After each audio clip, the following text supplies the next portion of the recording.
My name is Josephine Voss and I'm 33 years old, and I have spent most of my adult life reading other people's financial records for exactly the kind of lie I eventually found in my own family's shoebox. I found the bank statement in a shoebox my grandmother kept under her bed, wedged between a rosary and a stack of expire coupons she'd never thrown away, because throwing things away has never come naturally to her. The account had been closed in 2011. The closing balance was $96,214.87. The signature on the withdrawal slip was my father's. I want you to sit with that number for a second, because I did.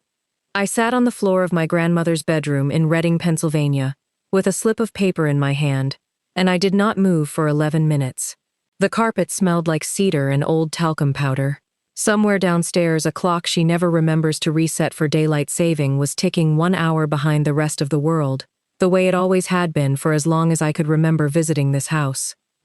My grandmother is 82.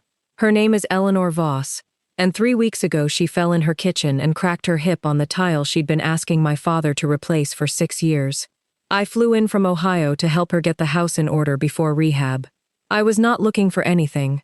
I was looking for her insurance card, because the rehab facility needed it faxed by 5 o'clock, and instead I found 15 years of my life sitting quietly under a bed frame. Here is what I knew about myself.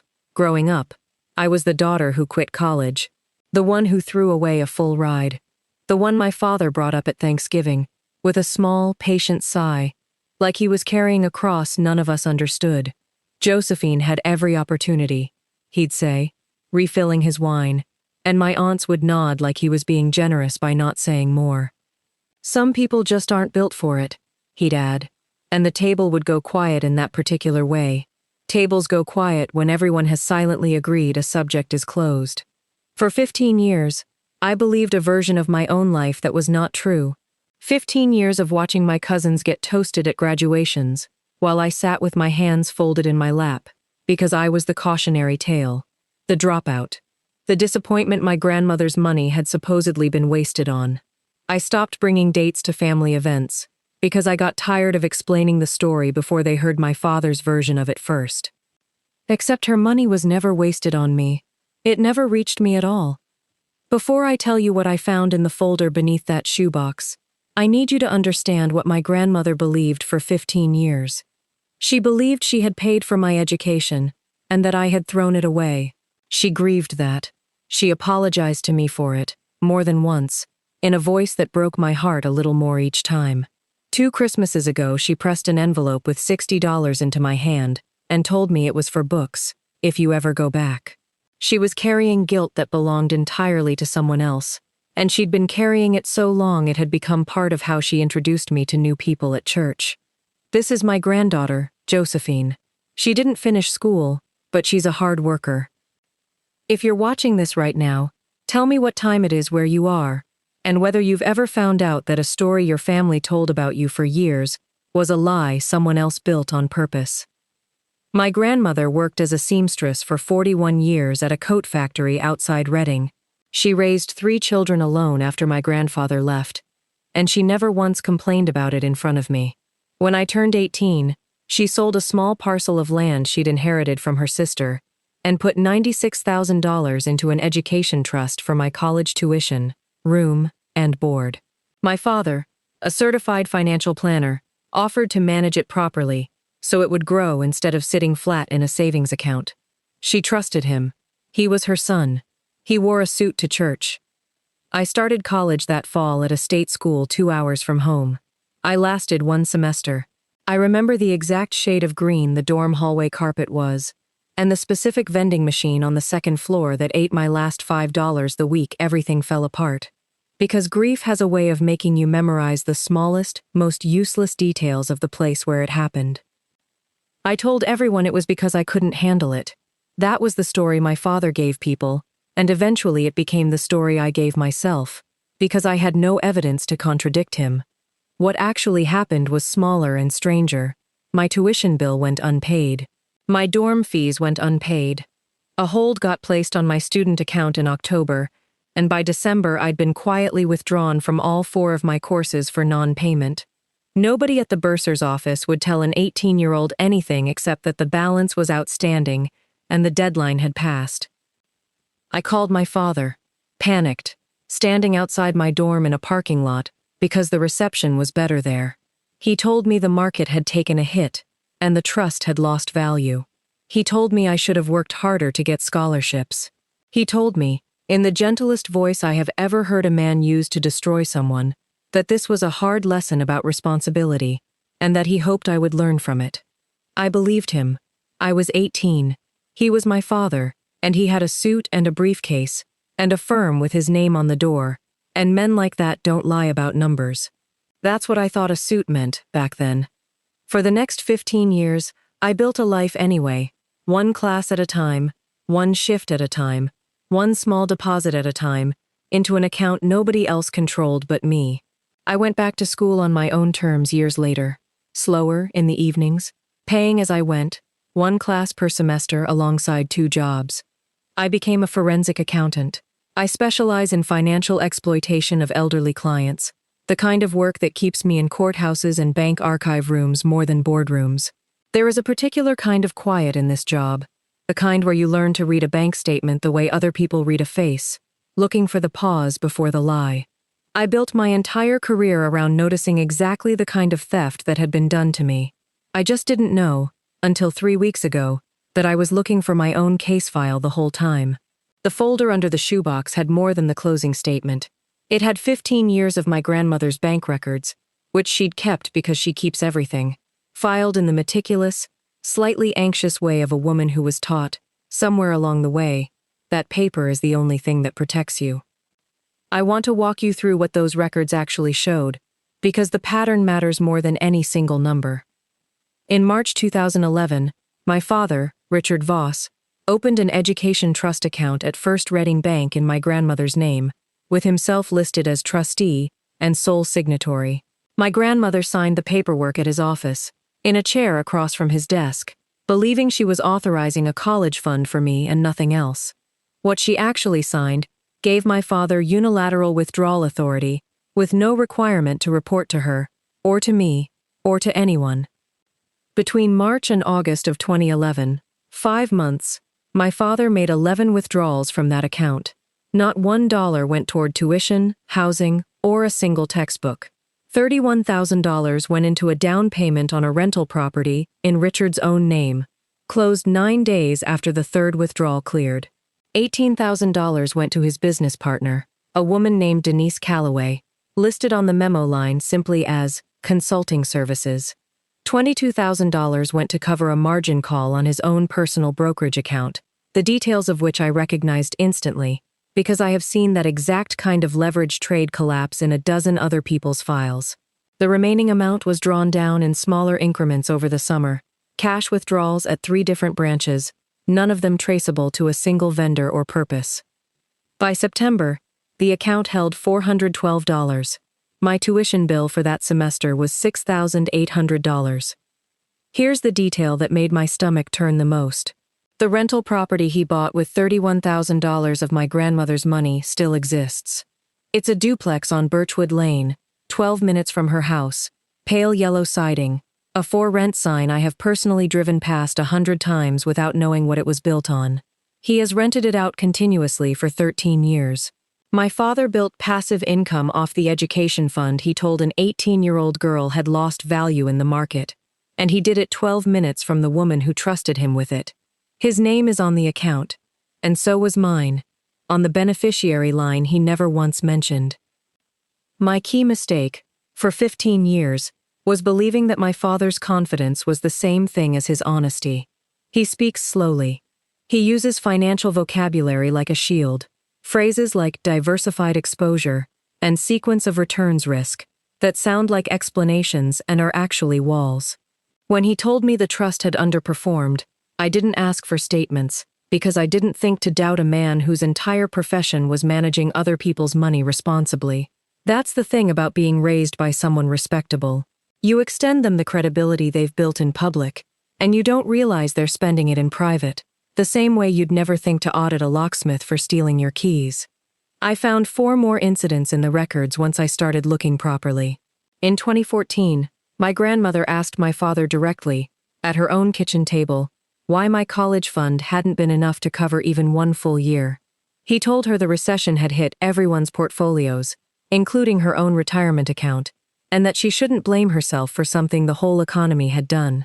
In 2016, at my cousin's graduation party, my father told my aunt, in front of 6 relatives and a sheet cake, that he'd done everything he could for me financially, but that some kids just aren't wired for it. And my aunt repeated that phrase to me almost verbatim a year later, believing she was being kind. In 2019, when I mentioned, carefully, wanting to go back to school, he offered, unprompted, to help me apply for a second chance scholarship through his firm, which never materialized, and which I now understand was theater performed for an audience of one. My grandmother, sitting 3 feet away at that same kitchen table, still believing her money had simply run dry through no one's fault. The fourth incident is the one I can't stop thinking about. 2 years ago, my grandmother updated her will with an estate attorney in Reading. My father was in the room when the attorney asked her, as a matter of routine, whether she had any outstanding gifts or loans to disclose to her other grandchildren, in the interest of fairness. My grandmother said no. She said it because she didn't know there was anything to disclose. My father sat there, in a room with a licensed attorney taking notes, and let his own mother tell a lie he had engineered 15 years earlier and never once corrected. There was a fifth incident, smaller than the others, that I almost missed. In 2021, my grandmother mentioned to my father that she wanted to leave me a small inheritance to make up for the college money, and asked whether he thought that was fair to my cousins. He told her, gently, that fairness meant treating all 3 grandchildren equally, and that singling me out might raise questions, at a time when the family was already fragile. She dropped the idea within the week. He used the theft to block its own correction, twice, in 2 different decades, and both times he did it in a voice that sounded like concern. What was actually at stake wasn't just $96,000. It was my grandmother's last 15 years of guilt. It was every Thanksgiving I spent smaller than I should have been, folding my hands, waiting for the subject to change. It was a version of my life my whole family believed, built entirely out of my father's convenience, and repeated so many times it had calcified into something that felt like fact. I didn't confront him that night. I photographed every page in that folder first, sitting cross-legged on my grandmother's floor with my phone camera, because some habits you don't turn off even in shock, and because I have watched too many families lose a case for lack of documentation to trust my own memory with something this important. Then I drove to my grandmother's rehab facility the next morning and asked her, as gently as I could manage, if she remembered exactly what the education trust was supposed to be for. She remembered everything. She remembered the amount, down to the dollar. She remembered signing at his office, in the gray chair by the window.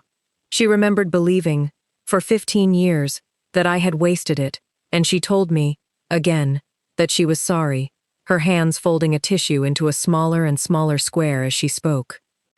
I watched an 82-year-old woman apologize to me again, for the 3rd time in my life, for something that was never her fault, and something in my chest finally settled into something very still and very clear. It wasn't rage. Rage would have been easier. This was quieter than that, and colder, and it didn't ask permission to arrive. I called my father that evening from the rehab facility parking lot, the same kind of parking lot where I'd once called him panicked at 18. I didn't accuse him. I asked him a single question. Can you send me the full transaction history for the education trust you managed for me in 2011? There was a pause on the line longer than I expected from a man who talks for a living, a man whose job is never being caught without an answer. Josephine, that account is 14 years closed. Why does this matter now?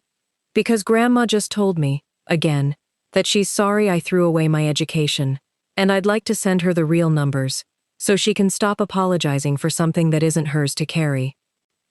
He shifted immediately into the register I know so well from my own casework, the tone every exploiter uses once the paperwork starts talking back. You're twisting a difficult financial year into some kind of accusation. The market was brutal in 2011. I lost money too, you know. I'm not going to be interrogated about a decade-old account by my own daughter, over the phone, like a criminal. I have the statements, Dad. Another pause. Then, quieter, almost bored, the way a man sounds when he thinks the conversation is already over. Be careful with what you think you understand. You were 18. You don't have the full picture. That sentence was the line I do not cross back over. Not the theft. Not even the duplex. The certainty in his voice that I would still, at 33, quietly accept whatever picture he decided to hand me, the way I always had. I have 11 withdrawal slips with your signature, I said. I have a rental property on Birchwood Lane. I have Denise Calloway's name on a memo line for $18,000. I think I have the full picture, actually. There was a long silence on the line, the kind where I could hear him breathing and deciding what to say next, weighing it the way he weighs everything, like a man reading a room, even when the room is empty except for a phone. When he finally spoke again, his voice had lost the bored, patient quality it started with. You don't understand what it's like to manage money for a family that depends on you, he said. Everything I've done to keep this family stable. Grandma isn't stable, I said. She's been apologizing to me for 15 years for something you did. He hung up. The parking lot was nearly empty by then. A janitor was pushing a floor buffer somewhere inside the rehab facility, and I could hear the low hum of it through the glass doors, while I stood there holding a phone that had just gone silent in my hand. I remember noticing, very specifically, that the streetlight above me was flickering, and thinking, with a kind of detachment I didn't know I had in me, that I should document that too, that everything from this point forward deserved a record. I called him back once, 20 minutes later, not to argue, but to say one more thing, calmly, into his voicemail, because I wanted it on a recording somewhere that wasn't only in my head. I'm not asking you as your daughter anymore, I said. I'm asking you the way I'd ask any client's family member. You have until Friday to send me the transaction history voluntarily. After that, I request it through the bank directly, and you don't get to control what I already have. He never called Friday. He never called at all again, not for 6 days.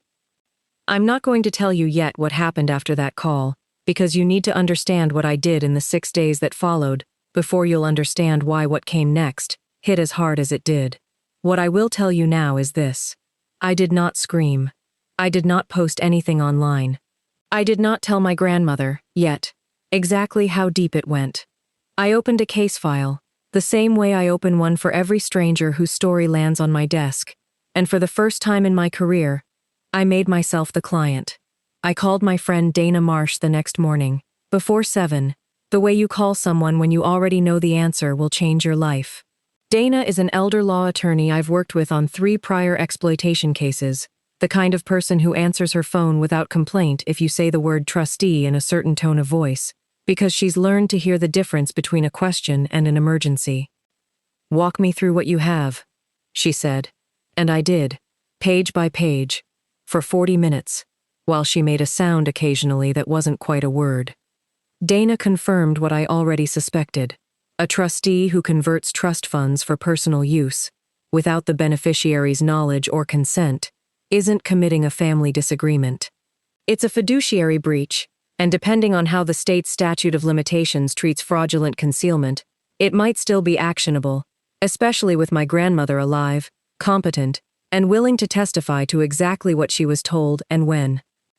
The word consent mattered here more than almost any other word in this story. My grandmother consented to a college fund. She never consented to a down payment on a rental property, or a payout to my father's business partner, or a bailout for his own margin call. Consent that's been quietly redirected isn't consent at all. It's theft wearing a signature. Over the next 4 weeks, I built the file the way I've built 40 other files for other people's grandmothers, except this time my hands shook a little every time I opened the folder, and I made myself keep going anyway. I obtained certified copies of all 11 withdrawal slips through a formal records request at First Reading Bank, sitting in a windowless back room, while a compliance officer pulled archived microfilm and printed each page in silence. I pulled the property deed for the Birchwood Lane duplex from the county recorder's office and traced the down payment date to 9 days after the 3rd withdrawal cleared, the timeline lining up so precisely, it felt less like fraud and more like a confession written in dates. I requested Denise Calloway's business registration and found that DC Consulting, the entity that received $18,000, was registered exactly 6 weeks before that withdrawal, and formally dissolved 11 months later, having never filed a single tax return in its brief existence. Here is the piece that changed everything. While pulling my father's firm's public disclosures for an unrelated reason, purely out of professional habit, I recognized a name buried in a client complaint filed with the State Securities Division 2 years earlier. A woman named Priya Nair, a retired schoolteacher, alleging that her financial advisor, Richard Voss, had moved funds from a designated grandchild's education account into an investment vehicle she never approved. The complaint had been dismissed for insufficient documentation. Priya Nair didn't have what I had. She didn't have a folder under a shoebox, kept for 15 years by a woman who never throws anything away. I called her that same afternoon. She cried on the phone for the first 2 minutes, then told me everything, the words coming faster once she realized someone finally believed her. My father had done this to her granddaughter's fund in 2019. Same structure, same language about market performance, same quiet redirection into his own accounts, dressed up in the exact vocabulary he used on me. Priya sent me her original complaint file that evening, the one the Securities Division had dismissed. Reading it felt like reading my own case with different names swapped in. The examiner's dismissal letter cited insufficient corroborating documentation in 4 separate places, a phrase I'd seen kill a dozen legitimate exploitation claims before, because regulators can only act on what a family manages to preserve, and most families don't keep 15 years of bank statements in a shoebox under a bed. Priya hadn't kept the paperwork the way my grandmother had, not out of carelessness, but because nobody teaches you to distrust your own son enough to build a paper trail against him. My father's firm wasn't managing one family's disappointment. It was running a pattern on elderly clients who trusted him precisely because he was so respectable, so calm, so fluent in the language that makes people stop asking questions. Denise Calloway called me on a Tuesday afternoon. She wanted to know why an investigator had contacted her about a dissolved LLC from 2011. I let her talk for 6 minutes straight. I said 4 words the entire call. I have the records. My grandmother, once she understood, slowly, carefully, over 3 separate visits so I never overwhelmed her all at once, did not cry the way I expected her to. She went very quiet, staring at her own hands for a long moment, and then she said something I will remember for the rest of my life.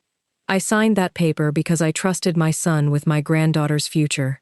Get it back for her. Not for me. For her. That was the moment I stopped being her granddaughter who needed protecting, and became the person protecting her instead. I spent 1 more week cross-referencing everything against my father's own firm disclosures, the ones filed publicly with the state, and easy enough to pull if you know where to look, which I do, professionally, for a living. His firm's marketing materials described him as a specialist in multi-generational wealth planning and protecting what matters most for the families we serve. I printed that line and put it on the very first page of the file, not because Dana needed it for the complaint, but because I needed to see it sitting directly above the withdrawal slips, in the same font, on the same kind of paper, so the distance between what he claimed and what he did would be impossible to unsee once someone looked at both pages side by side.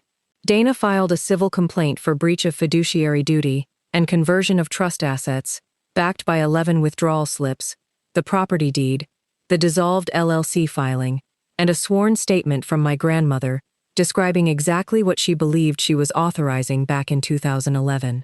We also filed a formal complaint with the State Securities Division, referencing Priya Nair's prior, dismissed case, and providing the documentation her original complaint had lacked. The Securities Division reopened Priya Nair's case within 11 days. My father was called in for a formal examination by state regulators the following month.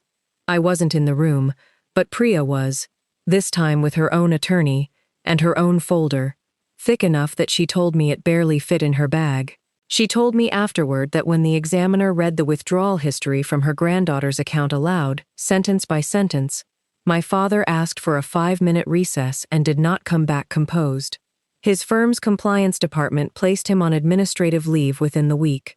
2 more former clients, reached through the regulatory filing, came forward with strikingly similar stories. Trust accounts, education funds, Sudden and unexplained underperformance. Quiet redirection into properties and side accounts. Denise Calloway's name appeared in 2 of them, always in the same tidy, meaningless font of a memo line. One of those clients, an 89-year-old widower named in the filing only as a witness, told the examiner that Richard had used almost the exact phrase on him in 2017 that he'd used on my grandmother in 2011. The market took a hit, and I did everything I could. Hearing that phrase repeated back to me secondhand, across 3 separate families, was the moment I understood I hadn't just been documenting my own theft. I'd been documenting a method. The rental property on Birchwood Lane was named as a disputed asset in our civil filing, and a lien was placed against it pending resolution. My father, who had collected rent on my grandmother's education money for 13 consecutive years, could no longer touch a single dollar of it. He called me once during this period. I let it go to voicemail. His message lasted 40 seconds, and in it, for the first time in my entire life, he did not sound calm. I did not call him back. I sent the file to my grandmother instead, in full, printed, tabbed, exactly the way I'd want a client's own family to see it. Clean, sourced, undeniable, nothing left for anyone to argue with. She read every page at her kitchen table, the new tile still smelling faintly of grout. She told me later that when she reached the withdrawal to Denise Calloway, she set the folder down and looked out her kitchen window for a long time, past the yard she'd kept for 40 years. Then she picked it back up and finished reading. She is 82 years old and she did not fall apart. She got very still, the same stillness I recognized in myself the night I found the shoebox. She told me afterward that the strangest part wasn't the numbers. It was recognizing her own handwriting on the original consent form, next to a paragraph she'd never actually read, because she'd trusted the man reading it to her out loud. The civil case settled 4 months later. My father's firm's insurance carrier paid a structured settlement covering the original $96,000 plus statutory interest accrued since 2011, along with a formal, notarized correction of the beneficiary and trust records, naming exactly what had happened and to whom. The State Securities Division suspended his license pending a formal hearing. Denise Calloway agreed to a consent order barring her from managing any third-party funds for 5 years, without admitting wrongdoing, the way these things are so often quietly settled. Priya Nair's case settled 2 months after mine. She called me the day it closed, not to thank me exactly, but to tell me that her granddaughter, who'd never finished the semester her own trust was supposed to fund, was finally enrolling again that fall, at 26, on the strength of a settlement neither of us had believed was coming a year earlier. I sat in my car in a grocery store parking lot after that call and let myself cry for the first time since the shoebox. Not out of grief, but because it was the first time the shape of the theft had reversed itself in front of me, for someone other than me. The money mattered. I won't pretend it didn't, but the moment that actually undid something in me was smaller than any settlement number could ever be. It was watching my grandmother sit at her kitchen table, 3 weeks after the settlement letter arrived, and write a short note to my aunt, in her own handwriting, correcting exactly what had happened to my education fund 15 years ago, and exactly whose fault it had never been. My father did not go to prison. Civil settlements rarely produce that kind of ending, and I want to be honest with you about that instead of pretending otherwise, because too many stories like this promise a courtroom moment that real life doesn't always deliver. What he lost instead was his license, his firm's good standing, his rental income, and something he can never fully rebuild, the specific kind of trust that comes from people believing you are careful with what isn't yours. 2 of the clients from his firm's client list, people who had never heard of me or of what happened in 2011, sent Dana's office a short note after the settlement was made public in the regulatory filing, saying only that they'd moved their accounts elsewhere, and that they were glad, finally, to know why they should. My grandmother used part of the settlement to finally replace the kitchen tile she'd been asking him to fix for 6 years, the tile that had put her in rehab in the first place. She told me it felt strange, spending money on herself that had originally been meant for me. I told her it was never really about the money reaching me on a particular schedule. It was about it reaching me honestly, whenever it finally did, in whatever form it took. I didn't get my 20s back. I didn't get the version of myself who finished college at 22, unburdened, believed. I still, sometimes, catch myself flinching before I speak in rooms full of confident men, an old reflex I'm still unlearning. But I got something else instead. 15 years of quietly built competence that turned out to be exactly the skill set required to take my own father's story apart, page by page, in the same clean, sourced, undeniable language he used to hide it in the first place. Dana asked me once, near the end of the case, whether I regretted the 15 years it took to get here, whether I wished I'd found that folder at 20 instead of 33. I told her the honest answer, which surprised even me when I said it out loud. Those 15 years are the only reason I knew how to read what I found. If my father hadn't gotten away with it for so long, I might never have become someone capable of proving that he had. I'm not grateful to him. I want to be clear about that. But I've stopped being ashamed of the years he made me spend rebuilding, because I built something in them he never accounted for. My grandmother still calls me sometimes just to say she's proud of me, in a voice that no longer carries any apology underneath it, and that alone was worth more to me than the settlement check. If you are the one your family always counted on, to carry the blame quietly so everyone else's story could stay comfortable, I want you to hear this clearly. The folder is usually still there, somewhere, waiting for you to stop believing the version you were handed long enough to go and look for yourself. I didn't win anything, exactly. I didn't get an apology that sounded like one, and I've stopped waiting for it to. What I got was clarity, and my grandmother's handwriting on a note correcting 15 years of a lie, and it turns out that was worth more to me than any semester I ever missed. I got a grandmother who introduces me now, at church, without the sentence about not finishing school, and instead tells people her granddaughter caught a fraud that a state examiner had missed for 2 years. I let her tell it that way. She's earned it. So here's my question for you. If you found out tomorrow that the person who called you a failure for 15 years was the one who engineered the failure himself, what would you do with that folder? Would you burn it for peace? Or would you open it in front of everyone who's still repeating the story it disproves? This story is completely fictional, created for entertainment and reflection.